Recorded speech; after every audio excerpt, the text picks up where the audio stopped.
हाय, आपके साथ मैं हूँ Surabhi Sharma. India TV YouTube channel subscribe करिए, बेल आइकन दबाएं।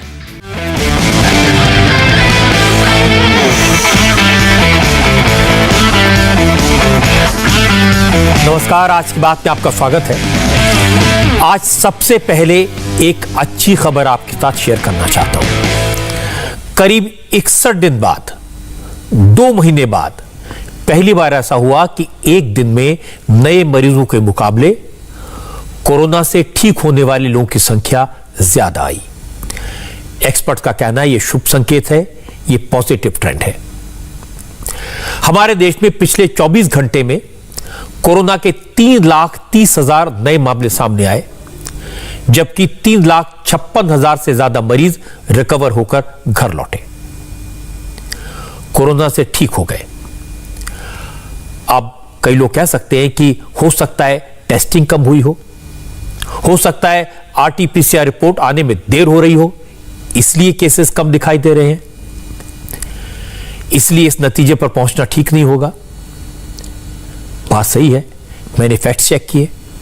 जहां तक टेस्टिंग की बात है तो 7 मई को 18 लाख, 8 मई को 18,65,000, 9 मई को 15.25 लाख और पिछले 24 घंटे में 18.5 लाख टेस्ट हुए। यानी टेस्ट का नंबर देखें तो कोई बहुत ज्यादा फर्क नहीं आया। बदलाव आया है पॉजिटिविटी रेट में, जो बड़ी बात है। 2 हफ्ते पहले हमारे देश में संक्रमण की दर 19% थी, लेकिन आज पॉजिटिविटी रेट 17.8, 17.8 था। तो करीब 1% की गिरावट हुई है। देश की लिहाज से अच्छा साइन है।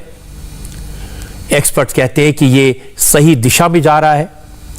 अब यह कैसे हुआ यह भी समझ लीजिए। आज हेल्थ मिनिस्ट्री ने एक्सप्लेन किया, बताया कि जिस तरह कई राज्यों ने लॉकडाउन लगाया, नाइट कर्फ्यू इंपोज किया, ट्रेवल पर रिस्ट्रिक्शंस लगाए, सख्ती की पाबंदियां लगाई, उससे कई जगह कोरोना की चेन को ब्रेक करने में बड़ी मदद मिली।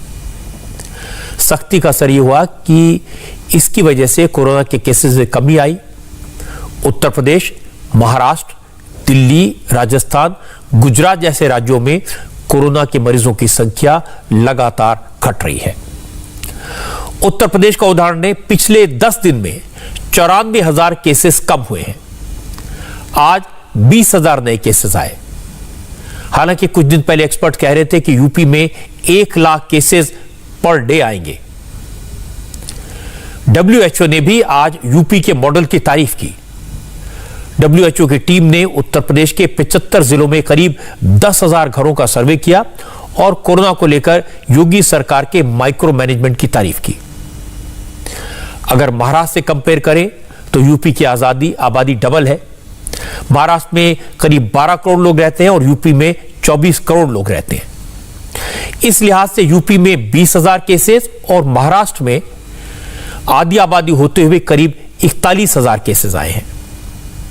लेकिन यह भी कहना पड़ेगा कि महाराष्ट्र बहुत बड़ा एपिसेंटर था। महाराष्ट्र में पिछले कई महीनों से केसेस की संख्या बहुत ज्यादा थी। अब महाराष्ट्र में भी कोरोना के एक्टिव केसेस की संख्या में कमी आई है। आपको याद होगा, पहले मुंबई, नागपुर, पुणे जैसे इलाके कोरोना का हॉटस्पॉट थे। रोज यहां 10,000 से ज्यादा नए मरीज डिटेक्ट होते थे। लेकिन पिछले कुछ दिनों में स्थितियां बदली हैं। यह ग्राफ तेजी से बदला है। मुंबई में पिछले 24 घंटे में 1717 नए केसेस आए। नागपुर में 2,243 मरीज डिटेक्ट हुए। तो दिन ब दिन नए आने वाले मरीजों की संख्या मुंबई में, नागपुर में कम हो रही है। पुणे में भी 15 दिन में पॉजिटिविटी रेट 42 से 23% पर आ गया। आज केंद्र सरकार की तरफ से भी कहा गया कि जिस तरह मुंबई और पुणे के एडमिनिस्ट्रेशन ने काम किया, वो दूसरे राज्यों के लिए एग्जाम्पल है। अब ये मुंबई और पुणे मॉडल क्या है, इन दोनों जगह पर केसेस कम कैसे हुए, ये भी मैं आपको डिटेल में बता देता हूं। 2 करोड़ की आबादी वाला मुंबई शहर 1 महीने पहले तक कोरोना का एपिसेंटर था, लेकिन आज यहां 2,000 से भी कम केस डिटेक्ट हो रहे हैं। 6% पॉजिटिविटी रेट रह गया है। लेकिन ये कैसे हुआ? असल में मुंबई में जब कोरोना के केसेस बढ़े तो वहां के लोगों को बेड के लिए, ऑक्सीजन के लिए दर दर भटकना नहीं पड़ा। मुंबई में जैसे ही कोरोना के केसेस बढ़ने लगे, पूरी मुंबई को 24 वार्ड्स में बांट दिया गया। हर वार्ड का एक कोरोना कंट्रोल रूम बनाया गया। हर कंट्रोल रूम में डॉक्टर, मेडिकल स्टाफ और एम्बुलेंस तैनात किए गए। सैकड़ों एसयूवीज को एम्बुलेंस में बदला गया। हर वार्ड के कंट्रोल रूम में मरीजों की टेस्ट रिपोर्ट भेजी जाती थी। हर कंट्रोल रूम को यह पता रहता था कि उनके वार्ड में कितने केसेस बढ़े। कंट्रोल रूम से मरीज संपर्क में रहते थे। कंट्रोल रूम में बैठे डॉक्टर मरीज की हालत असेस करके उन्हें गाइड करते थे। जिसे हॉस्पिटल बेड या ऑक्सीजन बेड की जरूरत पड़ती थी, उसे एडमिट कराने में मदद की जाती थी। इसलिए मुंबई में आईसीयू बेड और ऑक्सीजन के लिए उतनी चीख पुकार नहीं मची जितनी बाकी शहरों में मची, दिल्ली में मची, गुड़गांव में मची। अच्छी प्लानिंग का नतीजा है कि मुंबई में हालात काबू में आते दिखाई दे रहे हैं। मुंबई में केसेस बहुत कम हो रहे हैं और सब पेशेंट को जो बेड और एम्बुलेंस की व्यवस्था है वो प्रॉपर हो पा रही है। तो ऐसे वॉर रूम के अंदर हम आए हैं। ये केस्ट का एक वॉर रूम है जहां पर ये स्टाफ है, करीब 40 स्टाफ है, 3 शिफ्ट में काम करता है।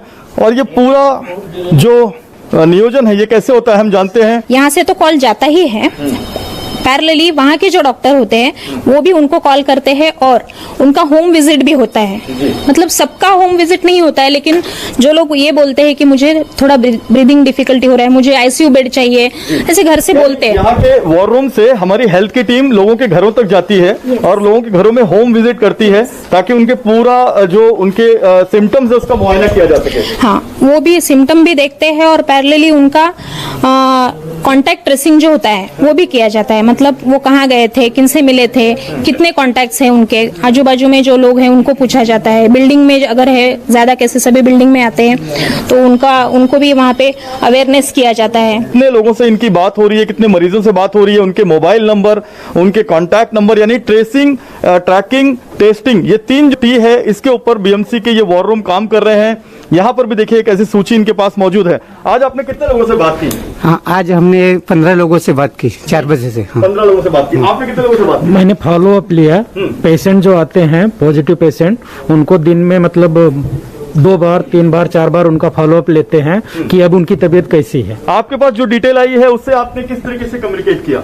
मैंने डॉक्टर से सलाह लेकर के किस तरह से वो और आगे एडवाइस करते हैं, बेड वगैरह की अवेलेबिलिटी क्या है और किस हॉस्पिटल में बेड अवेलेबल है, ये सारे हम लोग डॉक्टरों से पूछ करके फिर आगे फॉरवर्ड कर देते हैं। डैशबोर्ड है, सारे वार्ड्स में आपको दिखेगा।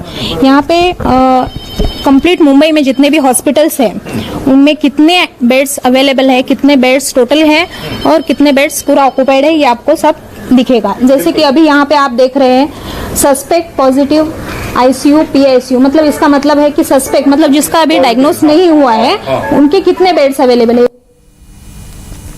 हमारे संवाददाता राजेश कुमार ने आज बीएमसी के एडिशनल कमिश्नर इनसे बात की। उनसे पूछा कि आखिर टेस्टिंग, ट्रैकिंग और ट्रीटमेंट के अलावा ऐसा क्या किया जिससे केसेस कम हुए। एडिशनल कमिश्नर सुरेश काकाणी ने जो बताया वो दूसरे शहरों में जो प्रशासन है, अथॉरिटीज हैं, उनको ध्यान से सुनना चाहिए। 3-4 चीजें कुछ नई भी अपनाई, जैसे डिसेंट्रलाइज्ड बेड अलॉटमेंट सिस्टम। वो हमारे जो हर एक वार्ड में, मुंबई महानगर पालिका के जो 24 वार्ड है उसके माध्यम से हमने एक वार्ड रूम बनाया। उस वार्ड रूम में टेलीफोन की 30 लाइनें, 10 एम्बुलेंसेस, 10 मेडिकल की टीमें और 24 घंटे डॉक्टर की सेवाएं वहाँ पे हमने उपलब्ध कराई, ताकि जब भी हमारे पास में पॉजिटिव लाइन लिस्ट, जो पॉजिटिव मरीजों की लिस्ट आती थी, तो हमारा सबसे पहले कॉल उनको जाया करता है कि आप पॉजिटिव पाए गए हैं, आपके सिम्टम्स क्या है, आपकी ऑक्सीजन लेवल क्या है, आपका टेम्परेचर कितना है, आपको और कोई शिकायतें हैं क्या, और कोई बीमारी है क्या। और उसके अगर असेस करने की ज़रूरत पड़ी तो हमारी मेडिकल टीम जाकर उसे घर को जाकर असेस करती है। और असेस करने के बाद में उसको जो बेड उसको ज़रूरत है, चाहे नॉर्मल बेड हो, चाहे ऑक्सीजनेटेड बेड हो, चाहे आईसीयू बेड हो, वो उसको मुहैया कराना। उसके बाद में जो हमने होम आइसोलेशन में लोग जो रखे थे या जो हाई रिस्क कॉन्टैक्ट के जो लोग थे, उनको ये वार्ड रूम के माध्यम से कांटेक्ट करना कि ताकि उनकी हालत गंभीर हो रही है क्या, उनको कोई और लक्षण नज़र आ रहे हैं क्या। इस वजह से हमारा जो पेशेंट का और हमारा जो ट्रैकिंग था वो काफ़ी मजबूत हुआ, और मजबूत होने की वजह से पेशेंट जल्दी दवाखाने में शिफ्ट होते गए। उनका जो बिल्डिंग सील होने की वजह से उनका बाहर निकलना भी हमने, अंदर जाना या बाहर निकलना भी बंद कर दिया था। ये सब चीज़ों की वजह से जो फैलाव था वो फैलाव को हम नियंत्रित कर सके। लेकिन ये नहीं भूलना चाहिए कि ये करने में काफी वक्त लगा और पिछले कई महीनों में मुंबई के लोग बेहद परेशान रहे और फिर सख्ती भी करनी पड़ी। नाइट कर्फ्यू का असर हुआ, लॉकडाउन का असर हुआ, और नाइट कर्फ्यू से, लॉकडाउन से केसेस कैसे कम हो सकते हैं, इसका एक और एग्जांपल पुणे का शहर है। यहां मार्च के पहले हफ्ते में करीब 69% पॉजिटिविटी रेट देखा गया, 69%। सोचिए 100 में से करीब 70 लोग की रिपोर्ट पॉजिटिव आ रही थी। फिर प्रशासन अलर्ट हुआ, पहले नाइट कर्फ्यू लगाया गया, फिर पार्टियों पर, फिर गैदरिंग पर पाबंदी लगा दी गई। रिजल्ट धीरे धीरे आने लगे। 29 मार्च के बाद पॉजिटिविटी रेट घटकर 42% आ गया, और फिर 12 अप्रैल के बाद राज्य सरकार ने 15 दिन का लॉकडाउन लगाया, और लॉकडाउन सख्त था। लॉकडाउन तोड़ने पर लोगों से फाइन वसूला जाने लगा। और जरा सोचिए, लॉकडाउन से ठीक पहले पुणे का जो पॉजिटिविटी रेट था वो 42% था, जो अब घटकर 23% आ गया है। इस सेकंड वेव में अगर हम देखते हैं कि फरवरी के पहले हफ्ते से लगातार पुणे में संक्रमण बढ़ा और पेशेंट की संख्या भी बहुत बढ़ी। आज पिछले 15-20 दिनों से हम अगर देखते हैं 18 अप्रैल को पुणे में एक्टिव पेशेंट की संख्या तकरीबन 56,000 के नज़दीक थी। आज अगर हम देखते हैं तो एक्टिव पेशेंट की संख्या 30,000 तक नीचे आई है, 30,000 तक। यानी कि कम से कम आज की तारीख में पिछले 20 दिन में यहाँ पे 26,000 एक्टिव पेशेंट की संख्या घटी है, कम हुई है। तो मुझे लगता है कि एक बहुत पॉजिटिव साइन है आगे जाके कि ये और कम हो जाए। पिछले कई दिनों से पुणे में लॉकडाउन भी है, हमारी सब यंत्रणाएं भी अच्छी तरह से पीएमसी की काम कर रही है, हमारे सभी इंफ्रास्ट्रक्चर बहुत कम दिनों में खड़े हुए हैं, और लोगों ने भी इसमें बहुत संयम रखा है पिछले कई दिनों से। तो मुझे लगता है ये सब मिला के इसका ये इफेक्ट है, इम्पैक्ट है कि आज पुणे की कोरोना की स्थिति ही बहुत अच्छी तरह से कंट्रोल में है, अंडर सिचुएशन। मुझे लगता है कि बहुत कंट्रोल है और आगे जाके ये और कम हो सकती है। अब इन 2-3 शहरों में हालात इंप्रूव हुए हैं, महाराष्ट्र में भी केसेस कम हुए हैं, तो महाराष्ट्र की सरकार की जान में जान आई है।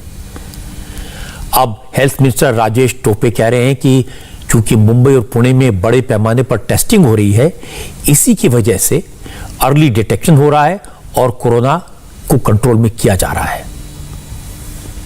रिलीजियसली हम अभी यहाँ पर मिलियन ये अगर पैरामीटर है टेस्टिंग का, तो मुंबई टेस्टिंग कर रहा है पर मिलियन 4 लाख टेस्टिंग कर रहा है। ये महाराष्ट्र का एवरेज से कई ज़्यादा है, और पुणे कर रहा है 5 लाख पर मिलियन। तो ऐसे हमारे कुछ मेट्रोज है कि जो अच्छे टेस्टिंग भी कर रहे हैं। तो कभी कभी लोग ऐसा बोलते हैं कि टेस्टिंग कम कर रहे क्या, तो बिल्कुल नहीं। ये टेस्टिंग तो पोर्टल पे दिखाई देती है, और हमारा सब ऑनेस्ट और ट्रांसपेरेंट काम हो रहा है। तो ट्रैकिंग ट्रेसिंग ठीक से हो रहा है, ट्रीटमेंट ठीक से हो रही है। हमारा अभी बेड का मैनेजमेंट अगर आप देखेंगे तो आईसीयू बेड्स, ऑक्सीजन बेड्स भी उपलब्धता या अवेलेबिलिटी काफ़ी हद तक अच्छी है। तो ट्रैकिंग ट्रेसिंग ट्रीटमेंट, ये 3T प्रिंसिपल हमने फॉलो किया। अब अगर बड़े शहरों में हालात सुधर रहे हैं तो अच्छी बात है, अच्छे संकेत हैं, लेकिन अब असली चिंता गांवों की है, क्योंकि गांव से हमारे रिपोर्टर्स बताते हैं कि कोरोना तेजी से फैल रहा है। मध्य प्रदेश में इन्फेक्शन की रफ्तार कम हो रही है। मध्य प्रदेश उन राज्यों में शामिल नहीं था जहां 1 लाख एक्टिव मरीज हैं, लेकिन अब मरीजों की संख्या इस फिगर को पार कर गई, और उसकी वजह यह है कि छोटे छोटे गांवों में, कस्बों में कोरोना के मरीज डिटेक्ट हो रहे हैं। आज जो तस्वीरें मैंने आप देखी है, उनसे लगा कि लापरवाही तो हो रही है, और ये दोनों तरफ से है, प्रशासन की तरफ से और लोगों की तरफ से। कई लोग अब भी ऐसे हैं जो कोरोना के खतरे को मानने को तैयार नहीं है। विदिशा जिले के वर्धा गांव में पेड़ों के नीचे खेतों के बीच मरीजों का इलाज हो रहा था। किसी को बदन दर्द की शिकायत थी, किसी को खांसी तो किसी को बुखार। ज्यादातर मरीज ऐसे थे जिन्हें जो सिम्टम्स थे ये कोरोना के थे, लाए थे बॉटल वायरस के थे। हो सकता है इनमें से कई लोगों को कोरोना हो, वो पॉजिटिव हो, लेकिन जितने लोग आप इन बेड्स पर देख रहे हैं उनमें से किसी का कोरोना टेस्ट नहीं हुआ है और ना ही ये लोग प्राइमरी हेल्थ केयर सेंटर में गए हैं। जिला हॉस्पिटल तो दूर की बात है, ये हॉस्पिटल जाने के बजाय मेकशिफ्ट क्लिनिक में पहुंच गए जहां खेतों के बीचों बीच पेड़ों के नीचे इनका इलाज किया जा रहा था। कई लोग बेड्स पर लेटे हुए थे, वहीं पर ड्रिप्स लगा दी गई थी और इसी जगह पर दवाइयों का ढेर लगा हुआ था। अच्छा। मल्टीविटामिन, बुखार की टैबलेट और सलाइन ड्रिप्स मौजूद थे। अब कोई भी सरकार, कोई भी प्रशासन क्या कर सकता है? हमारे संवाददाता ने बताया कि वर्धा गांव में इस तरह की तस्वीरें आम बात है। कई लोग इसी तरह बीमारी की शिकायत लेकर आते हैं और इस खेत में छोटे से क्लिनिक का संचालन करने वाले उनका यहीं पर इलाज शुरू कर देते हैं। लेकिन जब मरीजों का इलाज करने वाले डॉक्टर साहब से बात की, ये समझने की कोशिश की कि आखिर इनका इस तरह से इलाज क्यों हो रहा है, तो जो बात सामने आई उसे सुनकर मैं हैरान रह गया। सोचिए, जो डॉक्टर साहब मरीजों का इलाज कर रहे हैं वो असल में डॉक्टर है ही नहीं।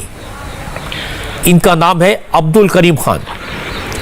पता चला कि करीम खान साहब 20 साल से इसी तरह मरीजों को दवाई देते हैं। अब्दुल करीम खान के पास कोई डिग्री नहीं है, वो रजिस्टर्ड मेडिकल प्रैक्टिशनर भी नहीं है, लेकिन उनके पिता इसी तरह मरीजों का इलाज करते थे और पिता के पास में मेडिकल प्रैक्टिशनर की डिग्री थी। बस उन्हीं की डिग्री से मरीजों का इलाज कर रहे थे। खान साहब खुद कहते हैं कि अब तो एक्सपीरियंस से मरीजों का इलाज कर देते हैं। इनमें मेडिसिन कौन कौन सी है डॉक्टर साहब? सर इसमें सिम्टोमेटिक है सब, कुछ थोड़ी बहुत एंटीबायोटिक, कफ कोल्ड खांसी की थोड़ी बहुत। अच्छा अच्छा जी जी। अपन इलाज इनका कर रहे हैं जी। अपन इनके कौन सी बीमारी का कर रहे हैं? इनको तो सर जनरल वीकनेस थी, ये लाए थे बॉटल चमचा वास्ते तो वो लग गया। अच्छा अच्छा। आप भी इलाज करने कराने यहाँ है भैया? क्या दिक्कत है आपको? अच्छा, पेट फूल रहा है आपका। आप चाचा? मेरे तो हाथ पाँव दूसरा। अच्छा अच्छा। अरे खेत पे व्यवस्था है अपनी, है ना? जी जी जी। अच्छा अच्छा अच्छा। ये मल्टीविटामिन वगैरह है ना? अच्छा, इसमें ड्रिप वगैरह है ना?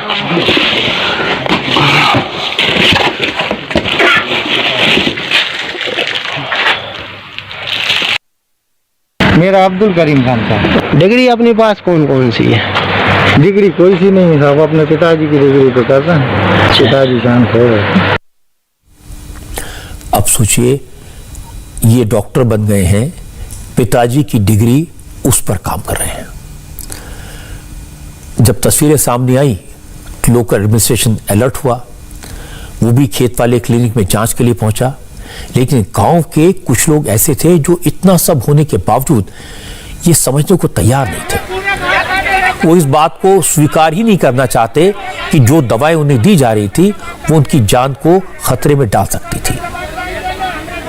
तो आदमी बीमार पड़े, अब इलाज कहाँ कर रहे हैं? इलाज नहीं कर रहे हमारो। अब तुम व्यवस्था तुम्हारी जा करवाओ, सरकार के अस्पताल में 5 मरीज डॉक्टर में जवाब यार वहाँ जाओ, वहाँ के नहीं अस्पताल में देखो डॉक्टर नहीं है, तो उनकी व्यवस्था आप तुम्हें करने। अब तू करवाओ, तू करवाएगा व्यवस्था। 35 साल से 10-50 साल सेवा कर रहे हैं और कैसी सेवा कर, रात के दिन के, और इसकी साफ सफाई तो तुम कर नहीं सके। तो तुम्हारे अस्पताल में साफ सफाई 50 साल से भी जंगानियों पे खराब तक बाद इंक्वायरी भैया का सही काम की कोई नहीं करे।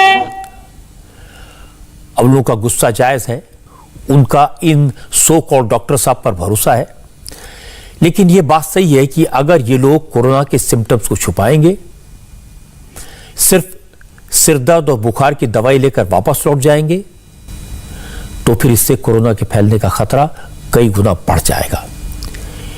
वो अपने परिवार को यह वायरस ट्रांसफर कर देंगे और फिर जब तक हॉस्पिटल पहुंचेंगे तब तक काफी देर हो चुकी होगी। इसीलिए कहा जाता है नीम हकीम खतरा जान। लेकिन मुझे लगता है कि लोकल लेवल पर लोगों को और ज्यादा जागरूक करने की जरूरत है। जब हमारे संवाददाता ने ब्लॉक मेडिकल ऑफिसर से खेतों में मरीजों के इलाज को लेकर पूछा तो उनका कहना था यह बात सही है कि बिना किसी वैलिड डिग्री मरीजों का इलाज हो रहा था। आज से नहीं, कई साल से हो रहा था। ऐसा होना नहीं चाहिए था। अब मामला सामने आया है तो शिकायत दर्ज करा दी है। शासन के द्वारा वहाँ पर टीम निरीक्षण करने गई। वहाँ पे डॉक्टर साहब उपस्थित नहीं थे। उनसे डिग्री के बारे में पूछा गया तो उन्होंने कहा कि उनके पास, कल ही बताया था कि उनके पास कोई डिग्री नहीं है। उनके फादर MPW थे और विगत 20 सालों से वो प्रैक्टिस कर रहे हैं, ये गांव वालों ने वहाँ पे बताया। तो गवर्नमेंट की नज़र में जिसके पास डिग्री नहीं है और वो प्रैक्टिस कर रहा है तो उसको सही माना जाएगा या गलत माना जाएगा? नहीं सर, ये पूरी तरह से गलत है।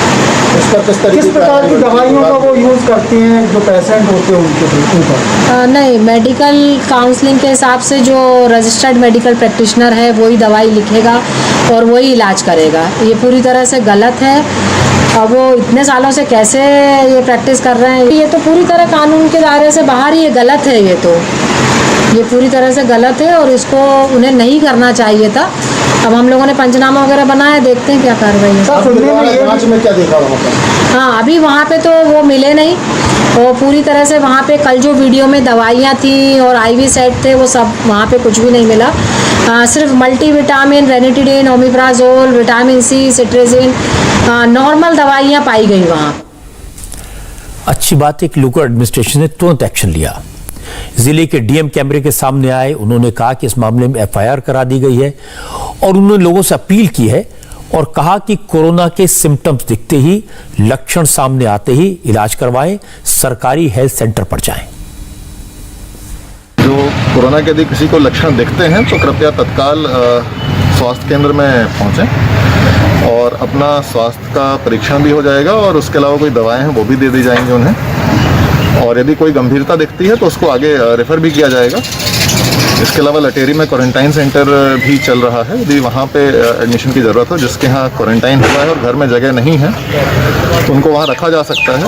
सर, शमशाबाद के बरधा में पिता की डिग्री पर जो बेटा इलाज कर रहा था उस पर क्या कार्रवाई हुई है? उस पर FIR हो गई।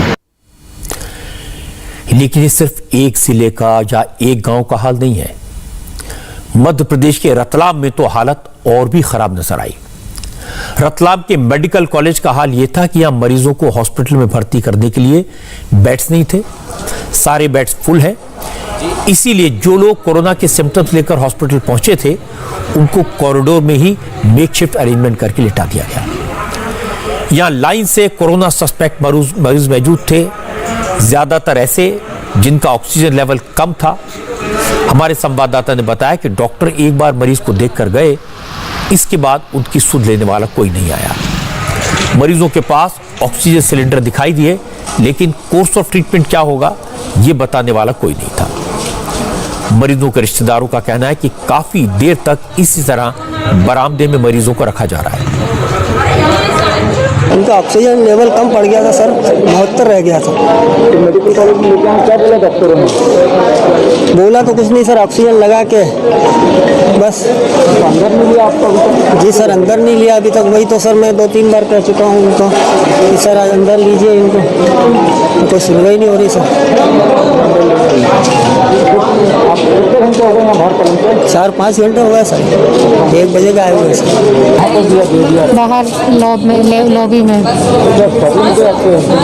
ऑक्सीजन लेवल कम है। अभी नहीं लगाया, थोड़ी देर में आके चेक करेंगे। अभी किसी डॉक्टर ने नहीं देखा है। अभी बेड खाली नहीं है, ऐसा बोल रहे हैं।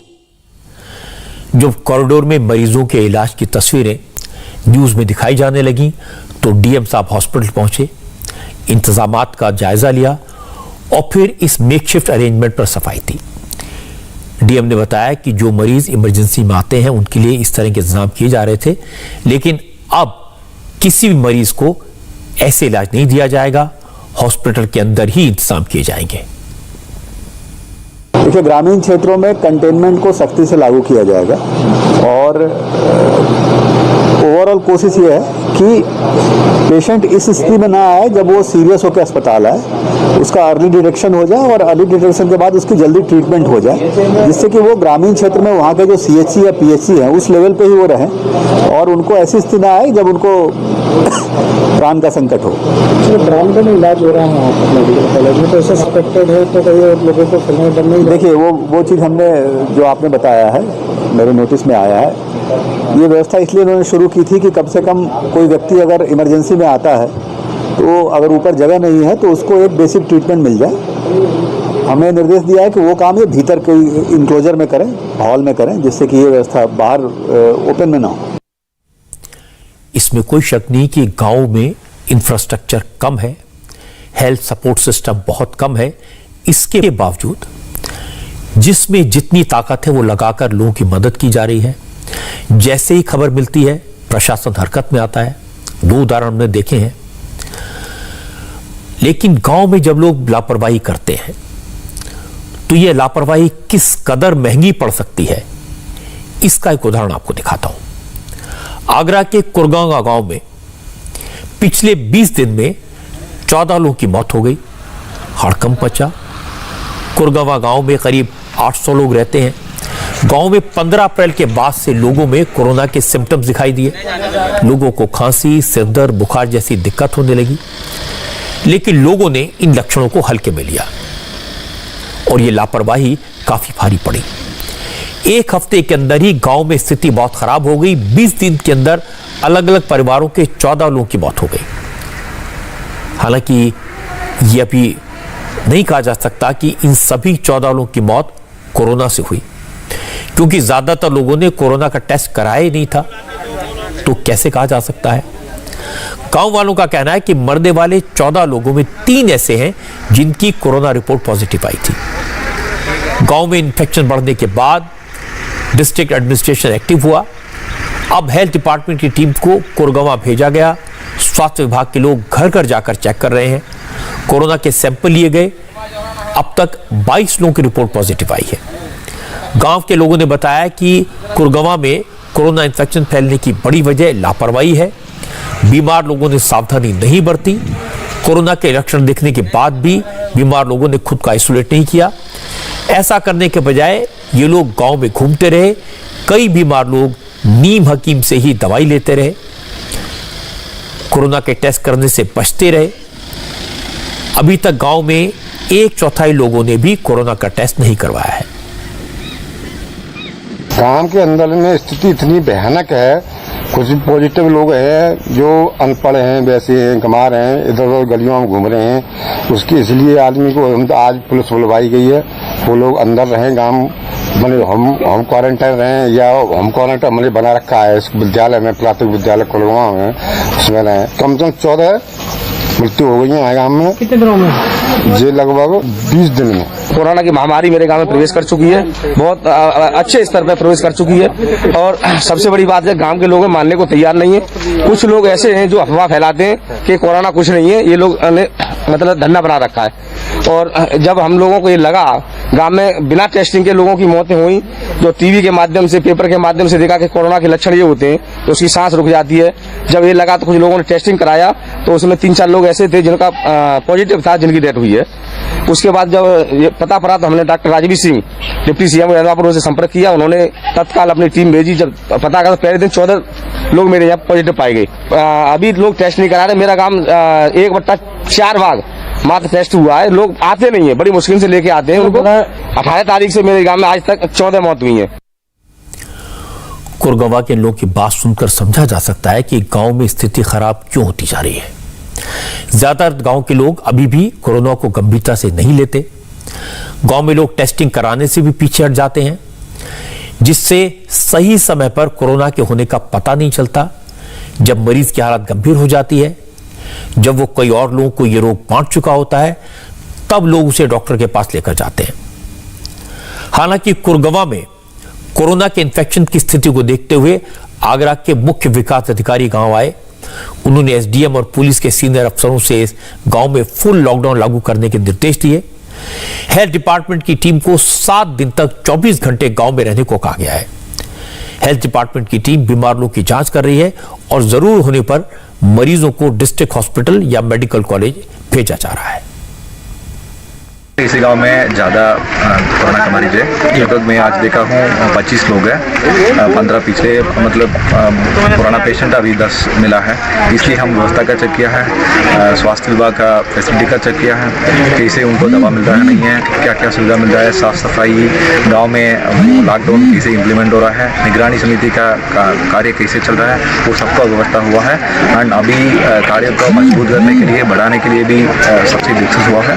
एंड इसी गांव से बाहर मतलब गांव के अंदर भी ज़्यादा नहीं फैलना है, गांव को बाहर भी अन्य गांव को नहीं फैलना है। यही हमारा उद्देश्य है। जल्दी के जल्दी कोशिश करेंगे इसको कम कराकर इसी महामारी से बाहर आए। एक बार हमारे रिपोर्टर्स ने ये बात नोट की है कि एक्शन जल्दी होता है। गांव में कोरोना के इन्फेक्शन की स्थिति को आगरा के डीएम मॉनिटर कर रहे हैं। आगरा के डीएम प्रभु एन सिंह का कहना है कि ऐसे सभी लोगों का टेस्ट प्रायोरिटी में किया जा रहा है जिनमें कोरोना के सिम्टम्स हैं। डीएम ने बताया कि इस वक्त सबसे बड़ा काम गंभीर मरीजों की जान बचाना और गांव में कोरोना के संक्रमण की चेन को तोड़ना है। हमारी रूरल एरिया जो है इसमें सीडीओ इसको नोडल लीड कर रहे हैं, डीपीआरओ प्लस पीडीडीआरडीए काम कर रहे हैं इसमें।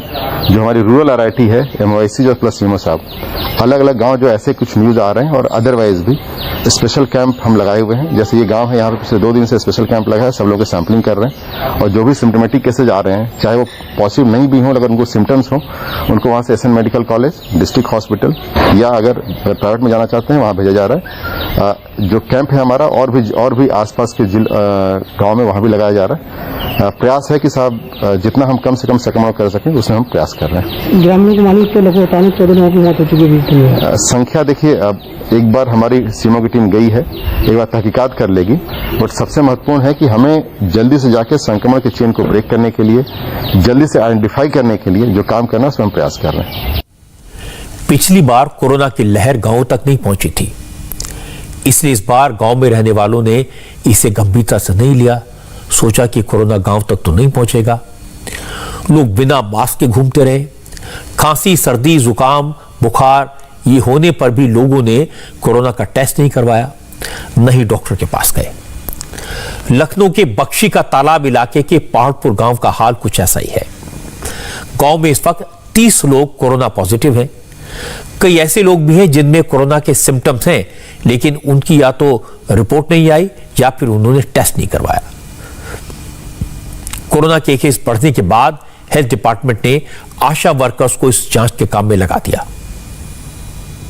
है तो हम अपने आप हम जानते हैं, लेकिन हम छुपा रहे हैं, बताते नहीं है कि हाँ हमको बुरी नजर से देखेंगे और बैठने नहीं देंगे और समाज से निकाल देंगे, ऐसा कुछ मतलब हर कोई सोच इस वजह छुपा रहे हैं। मैम गांव में सबसे फर्स्ट डे मेरा बेटा आया था, मैंने उसको 14 दिन क्वारंटाइन किया। लोगों ने बहुत कहा कि अभी तुम निकलना नहीं और इनके दरवाजे नहीं जाना। हमने कहा कोई बात नहीं, मेरा बेटा निकला है, हम नहीं जाएंगे। और फिर जब हमने जांच करा ली, निगेटिव आ गए, फिर हम दौड़ने लगे और सबको समझाने लगे कि देखो हमने जांच करा ली, इसमें कोई डरने की बात नहीं। उत्तर प्रदेश में कम से कम एक्शन तेजी से होता है और उसकी वजह है कि चीफ मिनिस्टर योगी आदित्यनाथ अलग अलग जिलों का दौरा कर रहे हैं। उनकी टीमें हर जिले में कोरोना के माइक्रो मैनेजमेंट ड्यूटी हैं। इस निगरानी का फायदा भी हुआ है, केसेस कम हो रहे हैं, जिसको WHO ने नोटिस किया। अब मैं आपको राजस्थान का हाल दिखाता हूं। राजस्थान में पिछले 24 घंटे में कोरोना के 16,000 से ज्यादा नए केस सामने आए, जबकि 169 लोगों की जान चली गई। शहरों और गांवों में एक जैसे हाल है। आज हमारे संवाददाता मनीष भट्टाचार्य दौसा जिले के जोड़ा गांव में गए। गांव में इस वक्त करीब 45 कोरोना पॉजिटिव हैं और ये वो लोग हैं जिनका टेस्ट हुआ था। अब तो टेस्ट भी नहीं हो पा रहे। कोरोना का खौफ ऐसा है कि लोग घरों में बंद हैं, कुछ लोग खेतों में बनी झोपड़ियों में रह रहे हैं। गांव में अब भी कई लोग ऐसे हैं जो खांसी, जुकाम और बुखार से पीड़ित हैं, लेकिन टेस्ट न होने की वजह से क्लियर नहीं हो पा रहे। ये नहीं पता चल पा रहा कि वो कोरोना पॉजिटिव है या नहीं है। 10 दिन में 60 से ज्यादा लोगों की मौत हुई है। शमशान में राख का ढेर लगा हुआ है। जिस जगह मैं मौजूद हूँ मेरे पीछे ये आप जो राख का ढेर देख रहे हैं, हर दिन जो दौसा के इस गांव में लगातार लोगों की मौतें हो रही हैं, तो शमशान घाट में जगह ही नहीं बची है, इसलिए राखों का ढेर अलग खेत में लगाया जा रहा है। ये आप देखिए, हाल फिलहाल में जो लोगों का कहना है कि हर दिन शमशान घाट में 10 से 12 लोगों की मौत होती है, उनके डेड बॉडी को लाया जाता है, लेकिन चूंकि कोरोना से संक्रमित होने की वजह से अब वहां पर जगह नहीं बची है, लिहाजा खेतों में इस तरीके के राख के ढेर की गुड्डियां लगाई जा रही हैं। और अब आप अंदाजा लगाइए इससे कि सिचुएशन यानी हालात कितने ज्यादा भयावह हो रखे हैं। राजस्थान के दौसा के गांव में हम इस वक्त मौजूद हैं। दौसा के गांव में पूरी तरीके से सन्नाटा पसरा पड़ा हुआ है, कोई भी कुछ कहने को तैयार नहीं है। जो लोग वहां पर मिल भी रहे हैं वो एक ही बात कह रहे हैं कि इतने दिनों से वो गांव में घरों में बंद है, खेत में बैठे हुए हैं, ना कोई प्रशासन की तरफ से आ रहा है उनकी जांच करने के लिए, ना ही कुछ ऐसा आश्वासन दे रहा है कि आगे करना क्या है। और संक्रमण इतनी रफ्तार से बढ़ रहा है कि लोगों में डर का माहौल बैठ चुका है। लोग इस बात से बेहद नाराज हैं कि सरकार ने उन्हें भगवान भरोसे छोड़ दिया है। पहले गांव के प्राइमरी हेल्थ केयर सेंटर में कोरोना टेस्ट हो रहा था, अब टेस्ट के लिए दौसा शहर जाना पड़ता है। लोग ये शिकायत जायज भी है। अगर कोई कोरोना पेशेंट टेस्ट कराने गांव से शहर जाएगा तो रास्ते में कितने और लोगों को इन्फेक्शन देगा, इसका अंदाजा लगाया जा सकता है। अगर गांव में ही टेस्ट होता तो कम से कम ये खतरा नहीं होता। पिछली बार सैंपलिंग की थी तो उसमें 45 पॉजिटिव थे लगभग, तो उसके बाद में फर्दर सैंपलिंग नहीं हुई। जैसे कई लोग हैं ना जो रिकवर भी हो गए, तो उनकी वापस सैंपलिंग भी तो हो तो उससे पता लगे कि वो पॉजिटिव है कि नेगेटिव है। अब जैसे पापड़दा पीएससी में पहले जांच होती थी RT-PCR की, वो बंद हो गई। अब लोगों को सुविधा हो गई, अब उनको दौसा जाना पड़ता है। तो यहाँ से कईयों की समस्या है। अब यहाँ से कोई पॉजिटिव आदमी दौसा जाएगा तो संक्रमण तो फैलाएगा ही। हाँ सर, यहाँ पर कोई भी देखने वाला नहीं आ रहा है, न कोई चेक करने वाला आ रहा है। और यहाँ पर करीब 45 आदमी है और एक दूसरे से खूब टच है। न कोई रास्ता बंद हो रहा, न कोई ऐसी व्यवस्था है। रास्ता सरपंच ने किया है मगर अभी कितना फैल रहा है कोरोना पूरे गांव में 45 आदमी है। और सब हर घर में पूरे परिवार से ज्यादातर है, पर किसी ने आके अभी नहीं संभाले। दौसा के डीएम के मुताबिक मौत ज्यादा होने की वजह यह है कि लोग देर से हॉस्पिटल जा रहे हैं। पहले वो कोरोना के सिम्टम्स को इग्नोर करते हैं और जब हालत बिगड़ती है तब हॉस्पिटल आते हैं। अब तक यही पैटर्न दिखाई दिया कि मरने वालों में ज्यादातर लोगों का लंग्स इन्फेक्टेड थे और हॉस्पिटल आने से पहले बुरी तरह हालत में हो गए थे। बुजुर्गों की मौत, और इसमें मैं कहना चाहूँगा बुजुर्गों की मौतों के साथ साथ आपके मिड एज लोग हैं उनकी भी डेथ्स काफ़ी सामने आई हैं। और इसमें एक देखा गया है कॉमन पैटर्न ये है कि आपके लंग्स बहुत ज़्यादा डैमेज हो रहे हैं, बहुत लास्ट स्टेज में लोग हॉस्पिटल की तरफ आ रहे हैं या फिर इसमें हो रहे हैं। तो और लेकिन इसमें at the same time I would like to say that कि रिकवरी रेट भी जो अगर सही टाइम पे आ रहा है that is very good and very promising numbers हैं, अगर लोग सही टाइम पर हॉस्पिटल के केयर के लिए अगर अटेंड करते हैं तो। एक बात साफ है, गांव में खतरा ज्यादा इसलिए क्योंकि गांव में बेसिक हेल्थ की सुविधा नहीं है, ना हॉस्पिटल है ना डॉक्टर है। भोले भाले लोग झोला छाप डॉक्टर्स के चक्कर में फंस जाते हैं, उनसे इलाज कराते रहते हैं और जब गंभीर हालत होती है तो हॉस्पिटल की तरफ दौड़ते हैं। गांव में ना तो लैब है ना RT-PCR जैसी टेस्टिंग की सुविधा है और गांव में रहने वाले लोगों की संख्या बहुत बड़ी है। भारत में करीब 6 लाख से ज्यादा गांव हैं जिसमें करीब 80 से 85 करोड़ लोग रहते हैं। यहां लोग टेस्ट कराने से डरते हैं, उन्हें लगता है टेस्ट पॉजिटिव आया तो गांव वाले बॉयकॉट कर देंगे, उन्हें अछूत समझा जाएगा। लोग सरकारी हॉस्पिटल में जाने से कतराते हैं, गांव में रहकर इलाज कराना चाहते हैं। इसलिए जरूरत इस बात की है कि गांव में रैपिड एंटीजन टेस्ट की संख्या बढ़ाई जाए और कोरोना के लक्षण दिखते ही लोगों को आइसोलेट किया जाए। चैलेंज बड़ा है, यह करना आसान नहीं है, लेकिन इसके अलावा कोई दूसरा रास्ता भी नहीं है क्योंकि अगर गांव में कोरोना फैल गया तो उसे कंट्रोल करने में बहुत वक्त लग जाएगा। लेकिन दिक्कत सिर्फ एक नहीं है, इतना सब कुछ होने के बावजूद क्या लोग सबक सीखने को तैयार हैं? क्यों लोग आज भी भीड़ लगाते हैं? कहीं ईद के लिए शॉपिंग तो कहीं वाइन शॉप पर लाइन। में कोई शक नहीं कि कोरोना काल में सरकारों की, जिला प्रशासन की बहुत बड़ी जिम्मेदारी है, लेकिन आम नागरिक की भी जिम्मेदारी है। और जिम्मेदारी यह है कि हम मास्क लगाएं, सोशल डिस्टेंसिंग के नियमों को फॉलो करें, लॉकडाउन की गाइडलाइंस का पालन करें। ये कोई मुश्किल काम भी नहीं है, लेकिन देश के अलग अलग हिस्सों से रोज ऐसी तस्वीरें आती हैं जिन्हें देखकर हैरानी होती है, दुख होता है, सवाल उठता है कि लोग अपनी जिम्मेदारी को समझते क्यों नहीं। आज मैं आपको हैदराबाद और अलीगढ़ इन दो इलाकों की तस्वीरें दिखाता हूं, जिसमें लोग सोशल डिस्टेंसिंग के नियमों को तोड़कर बाजार में शॉपिंग करने उतर आए। हैदराबाद के चार मीनार इलाके की तस्वीरें देखिए। यह भीड़ ईद की शॉपिंग के लिए लगी है। आप इस भीड़ को देखकर अंदाजा लगाइए, इस भीड़ में सोशल डिस्टेंसिंग को फॉलो करना तो दूर, 6 फीट की गाइडलाइन पर अमल करना तो बहुत दूर की बात है। लोग एक दूसरे से सटकर खरीदारी में जुटे। ऐसा लग रहा है जैसे लोगों को कोरोना के संक्रमण का कोई डर नहीं है।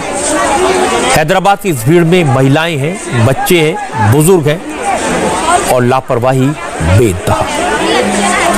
यह समझा जा सकता है कि अगले हफ्ते ईद है, लोगों को इस त्योहार का लंबे वक्त इंतजार रहता है, लेकिन सब जानते हैं जान है तो जहान है।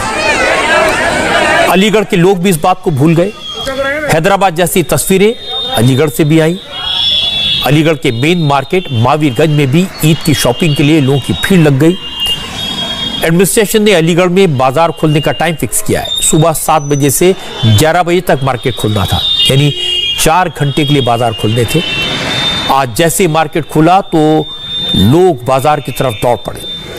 भीड़ इतनी ज्यादा हो गई कि मार्केट में जाम लग गया। अलीगढ़ की तस्वीरों को देखकर लोग इस तरह मार्केट में घूम रहे हैं, ये देखकर लगता है कि लोगों को जरा भी परवाह नहीं। उन्हें लगता है कि सब कुछ नॉर्मल हो गया है। यहां तक कि कई लोगों ने मास्क भी सही तरीके से नहीं पहना हुआ था। ईद की खरीदारी के नाम पर वाराणसी में भी लोगों ने कोरोना को न्योता दिया। ईद की शॉपिंग के लिए वाराणसी के बड़े बाजार इलाके में लोग ऐसे उमड़ पड़े जैसे नियम कायदे तोड़ दिए। कोरोना गाइडलाइंस का पूरी तरह से मजाक उड़ाया। संकरी गलियों में हजारों लोगों की संख्या, ईद की शॉपिंग करने वालों का हुजूम, महिलाएं, बच्चे सब बाजार में पहुंच गए। हैरान करने वाली बात यह है कि जब WHO से लेकर तमाम हेल्थ एक्सपर्ट डबल मास्क लगाने की सलाह दे रहे हैं, वाराणसी के जैतपुरा में हजारों लोग इकट्ठा थे, भीड़ थी, लेकिन बिना मास्क के घूम रहे थे। ईद की तैयारियों के लिए भीड़ का अंदाजा मुस्लिम धर्मगुरुओं को, मौलानाओं को पहले से है। इसलिए मुस्लिम स्कॉलर्स लोगों से अपील कर रहे हैं कि इस बार ईद सादगी से मनाएं। मौलाना खालिद रशीद फरंगी महली ने लोगों से अपील की कि वो लॉकडाउन के नियमों का पालन करें, घरों से बाहर न निकलें, शॉपिंग के बाजार न जाएं और सबसे बड़ी बात, इस बार की ईद घर पर ही मनाएं, घर पर ही ईद की नमाज अदा करें। मुल्क में कई जगह लॉकडाउन है, कई जगह कर्फ्यू है और लिहाजा सभी से ये अपील है कि ईद भी एकदम सादगी से मनाई जाए। सभी से अपील की गई है कि कोविड प्रोटोकॉल का पूरा पास और लिहाज रखा जाए और घरों ही में रहें, घरों ही में ईद मनाएं, बाहर कहीं ना जाएं, किसी से ना हाथ मिलाएं, ना गले मिलें, बल्कि मोबाइल और सोशल मीडिया के जरिए ही से एक दूसरे को मुबारकबाद दें।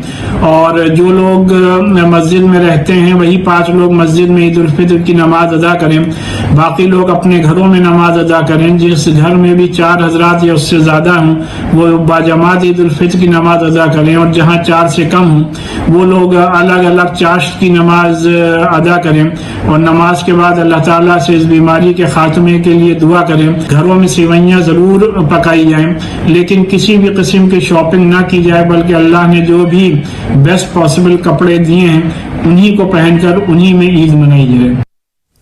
अब मौलाना इससे ज्यादा क्या कह सकते हैं। दिल्ली की फतेहपुर मस्जिद के शाही इमाम मुफ्ती मोहम्मद मुकर्रम ने भी लोगों से कहा सादगी से ईद मनाएं। मुफ्ती मोहम्मद मुकर्रम ने कहा कि इस बार हालात अच्छे नहीं हैं, इसलिए लोग एहतियात बरतें, इन्फेक्शन से बचें और कोरोना के गाइडलाइंस पर अमल करें। मुफ्ती मुकर्रम ने लोगों से कहा कि वो मस्जिदों और ईदगाहों में भीड़ न लगाएं, घर पर ही नमाज पढ़ें। हालात को देखते हुए मजबूरी में हमने मुसलमानों से अपील की है कि वो संक्रमण से बचें, एहतियात करें, कोरोना गाइडलाइन पर अमल करें और जो लॉकडाउन है उसका जो कानून है उस पर भी पूरा अमल करें, बहुत एहतियात रखें और घर से बग़ैर ज़रूरत के बाहर न निकलें। हमने अपील की है कि बहुत बड़ी तादाद में मस्जिदों में ना आएँ, ईदगाह में न जाएं, बल्कि घरों में इबादत करें। और इसके लिए चूँकि हालात बहुत ख़राब हैं, कोरोना की हालत बहुत ही परेशानी की है, बीमारी फैलने का बहुत डर है, दूसरी लहर बहुत ख़तरनाक है, तो हमने मुसलमान भाइयों से यही अपील की है कि ईद का त्यौहार भी घर पे मनाएं और नमाज भी घर में पढ़ें।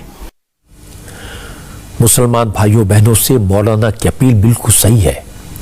अभी मुश्किल वक्त है, अभी खुद की और अपनों की जान बचाने का वक्त है, अभी अपने घरों में रहकर इबादत करने का वक्त है, सोशल डिस्टेंसिंग और 2 गज की दूरी के नियम का पालन करने का वक्त है। अगर ईद की मुबारकबाद देने के लिए किसी को गले लगाने जाएंगे तो कोरोना का खतरा आपके घर तक पहुंच सकता है, इसलिए संभल के रहने का वक्त है। यह साल जान बचाने का है। ईद तो हर बरस आएगी, लेकिन ईद मनाने के लिए आपका और आपके परिवार वालों का सलामत रहना जरूरी है। ईद की शॉपिंग के अलावा सब्जी और फल मंडियों में भी भीड़ किस कदर बढ़ रही है, यह हैरान करता है। दिल्ली की सबसे बड़ी सब्जी और फल की मंडी है आजादपुर में। यहां से जो तस्वीरें आई ये चौंकाने वाली हैं। यहां कोरोना गाइडलाइंस को सरेआम तोड़ा जा रहा है। आजादपुर की सब्जी मंडी में एसेंशियल सर्विस के कारण 24 घंटे इसे खुला रहना पड़ता है, लेकिन सुबह के वक्त यहां भीड़ ज्यादा होती है। ऐसे में सोशल डिस्टेंसिंग के नियमों का क्या हाल होता है, तस्वीरें बता रही हैं। साफ दिख रहा है कि लोग एक दूसरे से बिल्कुल करीब आकर चल रहे हैं। आजादपुर सब्जी मंडी में यह भीड़ तब लगी है जब पूरी दिल्ली में लॉकडाउन है और गाइडलाइंस काफी सख्त है।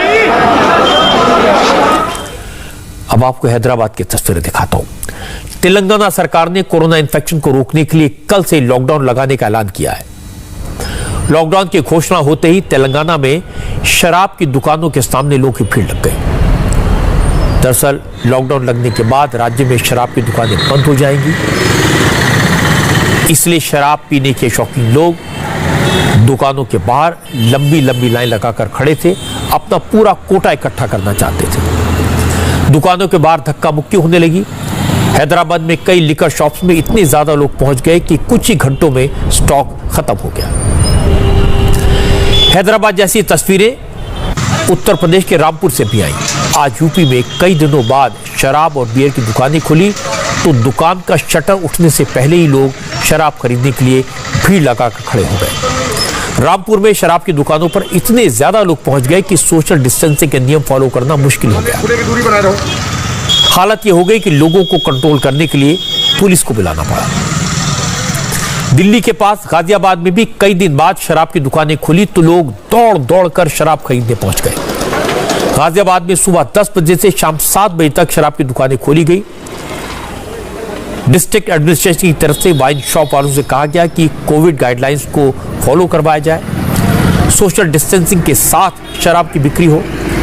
लेकिन एक बार वाइन शॉप खुली तो शराब के शौकीन दुकानों के बाहर जमा हो गए। ज्यादातर शराब की दुकानों पर 6 फीट की दूरी का पालन तो नहीं हुआ। हमने पिछले साल दिल्ली में इसी तरह की तस्वीरें देखी थी। तब भी वाइन शॉप्स के बाहर भीड़ दिखाई दी थी, जिसके बाद कोरोना के केसेस बढ़े थे। उम्मीद थी लोग अपनी पिछली गलती से सीखेंगे, सावधानी बरतेंगे, संयम दिखाएंगे, लेकिन ऐसा हुआ नहीं। आज भी देश के अलग अलग शहरों में जो तस्वीरें मैंने आपको दिखाई, वाइन शॉप्स के बाहर भीड़ थी, शराब की दुकानों के बाहर भीड़ थी। जबकि आज जरूरत इस बात के लोग घरों में रहें, सोशल डिस्टेंसिंग को फॉलो करें, ऑक्सीजन के लिए, लाइफ सेविंग मेडिसिन के लिए अगर लाइन लगाएं तो समझ में आता है, लेकिन शराब के लिए इतना उतावला होना, दूसरों की और अपनी जान को खतरे में डालना किसी जुर्म से कम नहीं है। कोरोना वैक्सीन को लेकर एक बड़ी खबर आई है। अमेरिका ने फाइजर की वैक्सीन को बच्चों के लिए यूज करने की मंजूरी दे दी है और यह खबर उन पेरेंट्स के लिए है जो इस बात से डरे हुए हैं कि कोरोना का नया म्यूटेंट बच्चों पर असर डालता है। कनाडा के बाद अब अमेरिका ने भी फाइजर की वैक्सीन को बच्चों के लिए यूज करने की परमिशन दे दी है। 12 से 15 साल के बच्चों को यह वैक्सीन दी जाएगी। फाइजर का दावा है कि यह वैक्सीन 100% असरदार है। अब से करीब 48 घंटे बाद अमेरिका में बच्चों को यह वैक्सीन लगनी शुरू हो जाएगी। पहले मिडिल और हाई स्कूल के स्टूडेंट्स को वैक्सीन की डोज दी जाएगी। हमारे देश में भी बच्चों की वैक्सीन बनाने पर काम चल रहा है। कोवैक्सीन बनाने वाली भारत बायोटेक बच्चों की वैक्सीन तैयार कर रही है। इस वैक्सीन का ट्रायल फाइनल फेज में है। हाय, आई एम सुरभि शर्मा। खबरों से अपडेट रहने के लिए India TV YouTube channel subscribe करिए, साथ में बेल आइकन जरूर दबाएं। जुड़े रहें इंडिया टीवी के साथ।